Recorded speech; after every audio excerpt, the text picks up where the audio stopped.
Well, I have officiated almost every event in track and field and cross country. Right now, I am the coordinator of officials for the University of Tennessee track and field and cross country.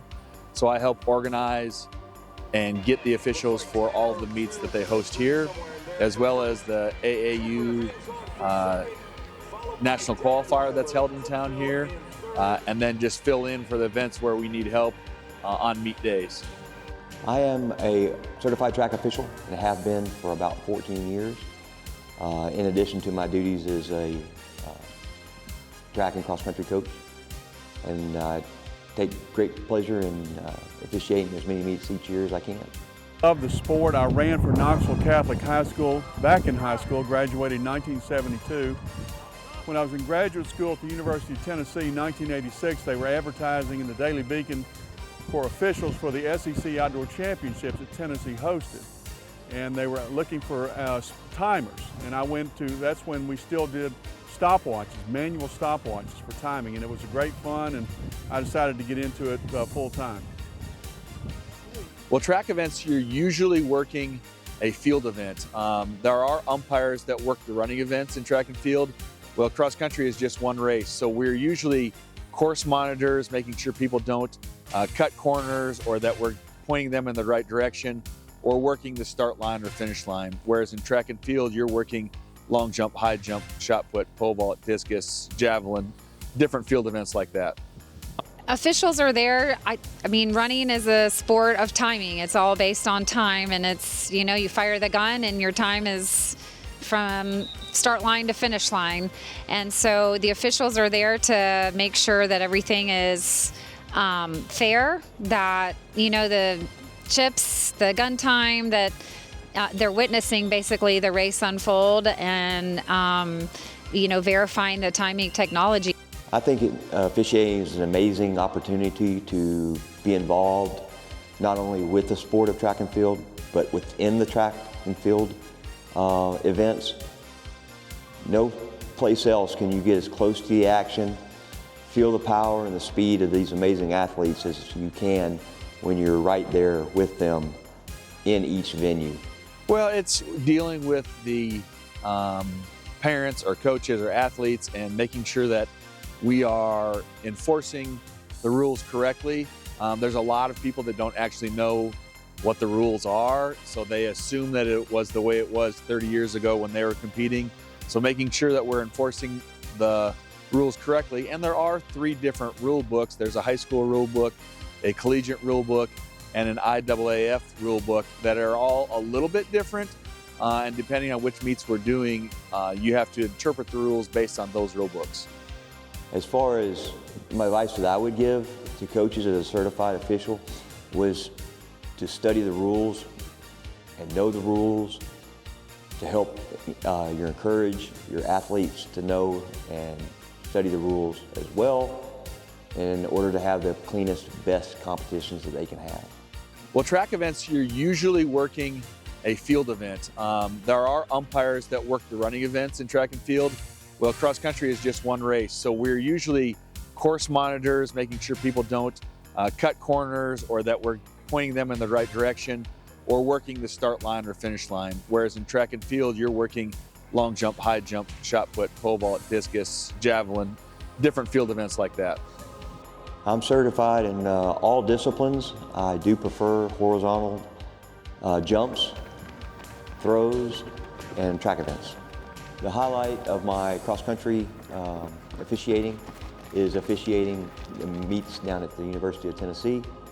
As far as track goes, that would be the same, as I've been a official and measured all the throws for shot put at the 2018 SEC Championship. Finish line area is clear. We have a sensitive camera timing system now, all computerized.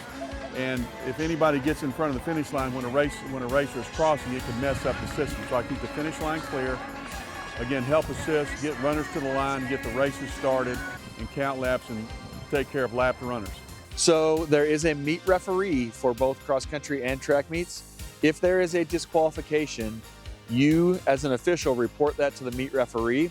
The meet referee then handles any protest that might happen if there is a protest from a disqualification. Running is one of the purest sports. There's no like judgment that comes from an official with running. It's pretty much the time is the time. With the track officials, the thing about just the D2 and just our area of track, it's the same officials at every meet. The same officials you see at a UT meet will also be at a Lee meet. It's relatively the same people, and there's a lot of them that have been in this for the long time. Like they've been doing this for years. Like this is their full-time career. They're passionate about it, and they know a lot about track. So as track and field and cross-country officials, we're actually certified by USA Track and Field. And there are tests that you take, and each state has a state association and a state officials chairman that monitors the tests, and you contact them and they get you the books and information. And the tests are actually open book because it's how do you find the rules and different things like that. And then you're certified, and once every 4 years you have to do this certification. It also comes with a safe sport background check. Get away with manual timers. I worked on the finish line. I mentored under Hal Canfield, and what I do is I assist the starters in making sure everything's ready for races to run. Races with laps, I do the lap counter, and no, we do not run any races with 40 laps. I put this number up here because this is my 40th year as an official. Well, knowing the events helps, but you can be taught what you need to do. Each person at each different event has a different job, and sometimes it's as easy as putting up a high jump bar, or in cross country as pointing in the right direction.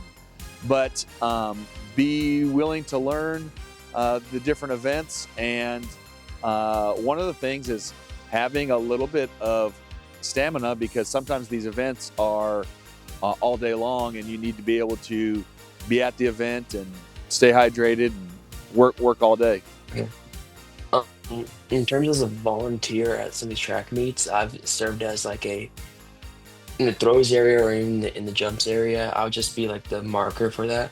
If it's a 2-day or 3-day meet, sometimes the days I'm not competing, or if it's like I already competed for the day, they use our athletes as the volunteers instead of asking more out of our community. So it depends on the meet. Usually it's the meet director that handles that. For some meets, it is a medical personnel, like a trainer. We have gotten to the point of technology now where we have automated systems sometimes that let us know.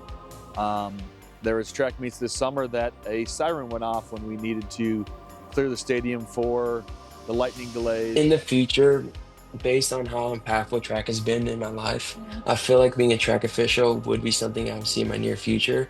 Whether it's me being the starter or just being an announcer, I feel like that'd be really cool. Just to spend something that was, will be my past. I'm no longer be my 40th year as an official, which is pretty impressive. I'm glad to have been at this long. I love doing it. But I see the future of track and cross country as a world sport. I mean, it's one of the oldest sports, and so it has been around for so long. And I also think it's the purest sport, and so it's person against person, team against team, and there's no other trick plays or anything like that. It's just how fast can you possibly be on the given day, and so that's what I really love about it. And I think there's a growing appreciation for sport, and as a science teacher, there's a growing science around it, and so I think that inspires and encourages the next generation of athlete to give cross country and track a try. I would certainly advise coaches to become officials. That gives you the best knowledge base in order to advise your athletes, your parents, and your spectators.